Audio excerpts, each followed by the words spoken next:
Recently, I was at a series of meetings in Los Angeles, and the place where we were staying had adjacent to it a mansion, this huge place. It had been built in the 1920s, kind of the golden age of, the movies when it was Cecil B. DeMille and all these sort of things. And it was one of those Hollywood locations that people would want to go to be invited to. And you could almost imagine the old, Pierce Arrows and these kind of cars pulling up and the maids scurrying about and the butlers and so forth. But it was abandoned. This great house, a huge house. And imagine this Gothic portal to this building, about 35, 40 feet high, with carved images in the volutes of the arch. Combine that with a kind of castle in Spain sort of look, and maybe some Venetian touches here and there. It must have been spectacular in its heyday, but here it is abandoned. And it's being bought right now by a starlet, and she's going to live there with her boyfriend. She's spending $25 million to buy it, okay? And that's not even starting with the repairs. She's going to dump millions and millions into this property. And then what will it be in 10 years? Will they still be together? You just wonder, don't you? And I don't wish the person ill, it's just you've seen this so often in stories and, things like People Magazine or Entertainment Tonight. This stuff goes on and on and on. And these people spend vast sums of money to make themselves happy. They don't succeed very often. It's really kind of sad. So I was walking around this place, abandoned, looking at some of the rafters, obviously had insect damage. There were dead trees around. The windows really need putty pretty badly. The house needs paint. And I don't even know what the inside looks like.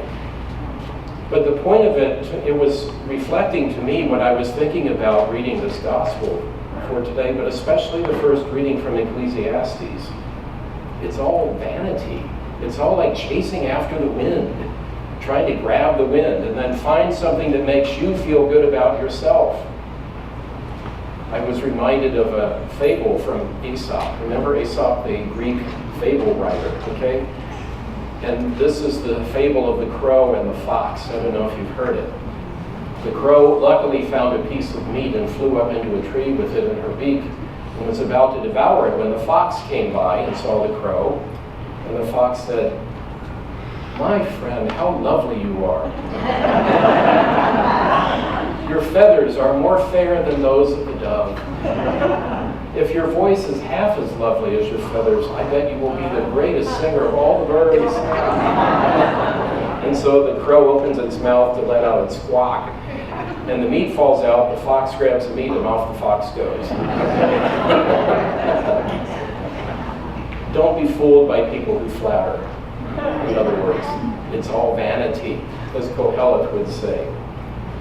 Jesus is warning us today about where is your treasure really? Where is your heart?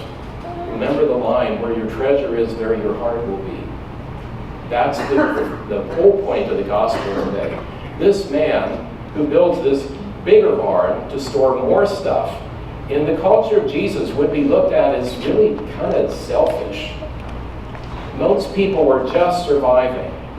And if you were so fortunate as to have a surplus of goods, what you were supposed to do is help the people around you, not store it all up for yourself. It didn't mean you couldn't keep any of it, it just meant you should share. This man has no interest in sharing in this gospel story, none whatever. I see this alive, this cultural practice alive very much, for example, in the Indian communities. I help once in a while at White River, for example, with the Apaches. And the people there, when they have a celebration, for example, they invite everybody. And everybody comes and helps put on the party. And then when it's your turn, they'll help you. And then when it's their turn, you help them. So you share what you have. You don't hoard it up for yourself. That's something these people know very well. Do we know it so well? How do we choose to share? There are many of you in this community, most of you are working hard to make ends meet and give something to the family that comes after you. And that's a beautiful thing. There are others among us who are well off enough that you can help others do great things too. And still others who might own big companies, and they're doing the best they can so that their employees have a just wage and a reasonable future and so on. Those are all beautiful things. What Jesus is warning against is an inordinate desire for possessions. You want so much stuff that enough is never enough. And there are plenty of people like that in the world. I don't know what this starlet is like. Maybe she's very generous on the side. I don't know. But I can assure you, and I think you know too, there are plenty of people that are not generous on the side. They just hoard everything they can get because they're terrified that they won't have enough. And there's never enough, so you hoard some more. It's an obsession. One's life does not consist of possessions. It consists of giving away, pouring out what you have, offering the love you have to make the world more full of love. That's what it's about. That's what Christ does in the Eucharist. He pours out his life for us so that we can feed on God's life. That's beautiful. That brings light and truth and life into the world. And that's what we're here for. That's why we share.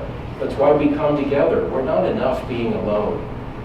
But being together, we can do great things because of the power of God who lives in us if we allow that life power to be in us.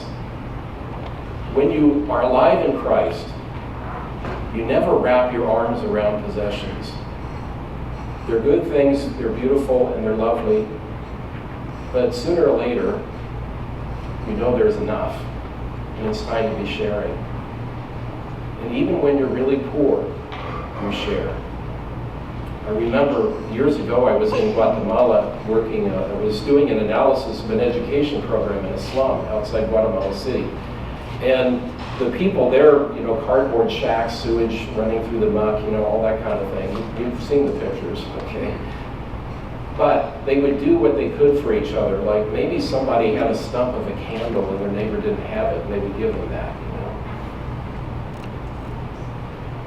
Think about that. Isn't that beautiful? Isn't that what we should be doing? Yeah, that's what we're about. Where your treasure is, there your heart will be. Don't forget those words of the Lord today. Let's just rest in that for a minute, just quietly. Where is my treasure?